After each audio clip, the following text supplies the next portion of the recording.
Hello everyone, welcome back to my channel. दोस्तों, आज हम लोग देखने वाले हैं काफ़ी इम्पोर्टेंट टॉपिक। ठीक है, उस टॉपिक का नाम है दोस्तों बीजीय व्यंजक, जिसको इंग्लिश में दोस्तों कहते हैं अलजेब्रिक एक्सप्रेशन। क्या कहते हैं? Algebraic expression. ठीक है, इस अलजेब्रिक एक्सप्रेशन यानी बीजीय व्यंजक को समझने से पहले दोस्तों छोटे छोटे पॉइंट को आपको जान लेना है। ठीक है, सबसे पहले दोस्तों हम लोग जानने वाले हैं चर क्या है, जिसको दोस्तों हम लोग कहेंगे इंग्लिश में वेरिएबल। क्या कहेंगे? वेरिएबल। ठीक है, वेरिएबल, जिसको इंग्लिश में क्या कहेंगे? वेरिएबल कहेंगे। ठीक है, अब समझ लेते हैं कि वेरिएबल यानी चर किसे कहते हैं। तो दोस्तों चर का आप अच्छे से याद रखिएगा, चर का कॉन्सेप्ट, जिसका मान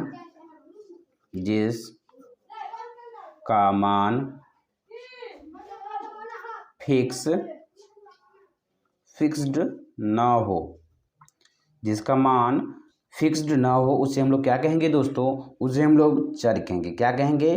चर कहेंगे। ठीक है, अब हम देख लेते हैं चर का एग्जाम्पल क्या क्या हो सकता है। तो दोस्तों मैं इसका एग्जाम्पल बता दूं आपको। ये जो होगा दोस्तों आपका एग्जाम्पल में, जिसका मान क्या होगा? फिक्स ना हो। जैसे हमने कहा ए से लेकर यानी A to कितना तक? Z तक। ठीक है, जो भी आपका, जैसे हमने कहा x की वैल्यू बताइए, y की वैल्यू बताइए। ठीक है, उसके बाद t की वैल्यू बताइए। ये दोस्तों x y t जो है आपका, ये क्या है? आपका चर है, चर राशि है। कौन सी राशि है? चर राशि है, जिसको इंग्लिश में वेरिएबल कहते हैं। ठीक है, दूसरा जो टर्म होगा दोस्तों, अगला जो टर्म होगा हमारा, ठीक है, अगला जो मेरा टर्म होगा दोस्तों, वो होगा अचर। क्या होगा? अचर, जिसको दोस्तों हम लोग इंग्लिश में कहते हैं कांस्टेंट। क्या कहते हैं? कांस्टेंट कहते हैं। ठीक है, ये जो अचर रहता है, जिसका मान क्या हो दोस्तों? फिक्स हो, जिसका मान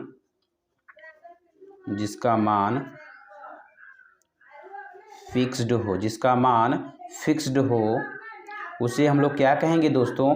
अचर राशि कहेंगे। ठीक है, या अचर, जिसको इंग्लिश में कहते हैं कांस्टेंट कहते हैं। ठीक है, इसका एग्जाम्पल समझ लेते हैं कि इसका एग्जाम्पल क्या क्या हो सकता है। ठीक है, तो आपको अच्छे से क्लियर होना चाहिए दोस्तों, डिफिनेशन से पता चल गया होगा। जैसे हमने कहा 2, 5, 7, 8 etc यानी आदि। ठीक है, ये जो नंबर्स दिख रहा है, ये जो डिजिट दिख रहा है, इसी को हम लोग दोस्तों कहेंगे कांस्टेंट, अचर राशि कहेंगे। ठीक है, उसके बाद समझ लेते हैं अगला जो कॉन्सेप्ट होगा दोस्तों, वो होगा दोस्तों पद। क्या होता है? पद, जिसको इंग्लिश में दोस्तों कहेंगे टर्म। क्या कहेंगे? टर्म कहेंगे। ठीक है, ये जो टर्म है दोस्तों, इसको हम लोग पद कहेंगे। ठीक है, अब आता है कि क्वेश्चन, सर पद किसे कहते हैं? तो दोस्तों पद किसे कहेंगे? पद जो होता है आपका, पद कहते हैं दोस्तों चर और अचर के गुणनफल को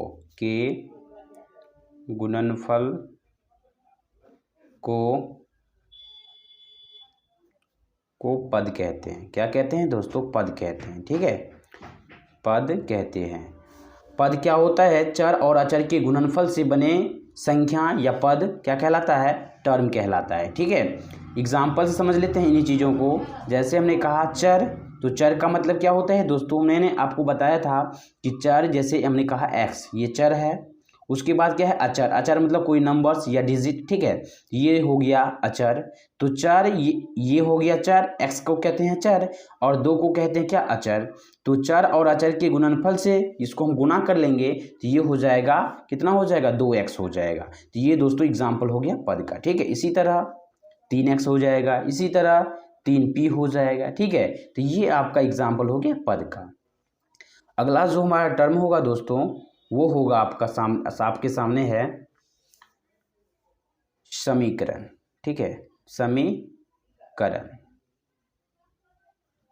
ठीक है, लेकिन समीकरण से पहले दोस्तों एक कॉन्सेप्ट को जान लेना है, बीजीय व्यंजक क्या है। ठीक है, बीजीय व्यंजक क्या है, तो मैं दोस्तों आपको बता दूं कि बीजीय व्यंजक किसे कहते हैं। तो जैसे हमने कहा 2 या 2 से अधिक पद, 2 या 2 से अधिक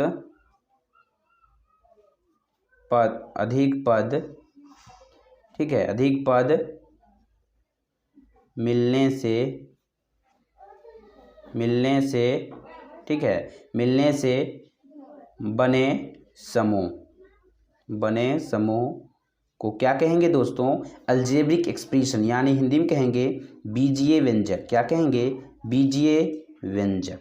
ठीक है, ये दोस्तों हो गया अलजेब्रिक एक्सप्रेशन। जैसे इसका एग्जाम्पल क्या हो सकता है, इसका उदाहरण क्या हो सकता है दोस्तों? जैसे हमने कहा 2x + 3, ये क्या है? व्यंजक है। क्या है दोस्तों? व्यंजक है। ठीक है, जैसे हमने कहा 4x + 7, ये क्या है दोस्तों? व्यंजक है। ठीक है, आपको याद रखना है। उसके बाद हम लोग समझ लेते हैं लास्ट और आखिरी जो टर्म रहेगा वो समीकरण रहेगा। दोस्तों हमने कहा व्यंजक, ये एक व्यंजक है, आपको अच्छे से पता होना चाहिए ये एक व्यंजक है।